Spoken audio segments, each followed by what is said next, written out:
తన మెడలో తాళి కట్టి తన జీవితాన్ని నాశనం చేశాను. ఒక కుటుంబానికే అన్యాయం చేశాను అని దేవ అయితే చాలా ఫీల్ అవుతూ ఉంటాడు కాటికాపరితో మాట్లాడుతూ.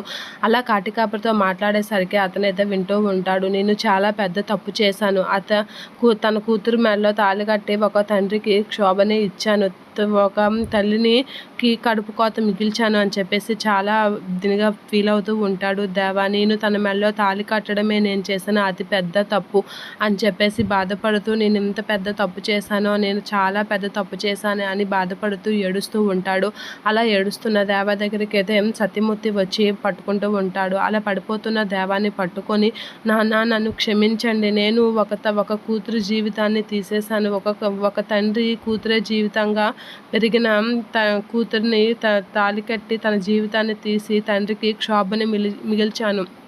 ఒక తల్లి కూతురు జీవితం అన్యాయం అయిపోయిందని తల్లడిల్లిపోతున్న ఆవిడ బాధకి కారణమయ్యాను అని చెప్పేసి చాలా బాధపడుతూ ఏడుస్తూ ఉంటాడు.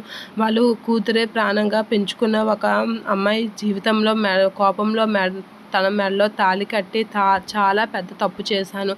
తన జీవితాన్ని పేకం మేడలా కూల్చేశాను అని చెప్పేసి చాలా బాధపడుతూ ఏడుస్తూ ఉంటాడు దేవ. ఇంత పెద్ద తప్పు చేశానని నాకు ఆ క్షణం అనిపించలేదు నాన్న. కోపంలో తాళి కట్టేశానే కానీ తన కోసం ఇంతమంది బాధపడతారు అని చెప్పేసి నేను అస్సలు అనుకోలేదు అని చెప్పేసి దేవ అయితే సత్యమూర్తితో అంటూ ఉంటాడు. ఇక సత్యమూర్తి అయితే చాలా ఫీల్ అవుతూ ఉంటాడు దేవ బాధపడుతున్నందుకు. ఇక దేవ అయితే అలా మాట్లాడేసరికి సత్యమూర్తి అలా చూస్తూ ఉండిపోతూ ఉంటాడు. ఇక దేవ అయితే నన్ను క్షమించండి నాన్న, నేను అంతకు మించి ఇంకే తప్పు చేయలేదు, కానీ మిథున విషయంలో నేను చాలా పెద్ద తప్పు చేశాను. ఒక కుటుంబానికి తీరని అన్యాయం చేశాను అని చెప్పేసి చాలా బాధపడుతూ ఏడుస్తూ ఉంటాడు. ఈ విషయంలో మాత్రం నన్ను దేవుడు కూడా క్షమించకూడదు అని చెప్పేసి అంటూ ఏడుస్తూ ఉంటాడు. అలా ఏడుస్తున్న దేవానైతే సత్యమూర్తి పట్టుకొని బాధపడుతూ ఉంటాడు. ఇక దేవ అయితే బాధపడుతున్న దేవాన్ని దగ్గరికి తీసుకొని హక్ చేసుకుని సత్యమూర్తి అయితే ఇంటికి తీసుకెళ్ళడానికి అయితే రెడీగా అవుతూ ఉంటాడు. అలా పట్టుకొని ఇంటికైతే తీసుకొని వెళ్తాడు సత్యమూర్తి దేవాని.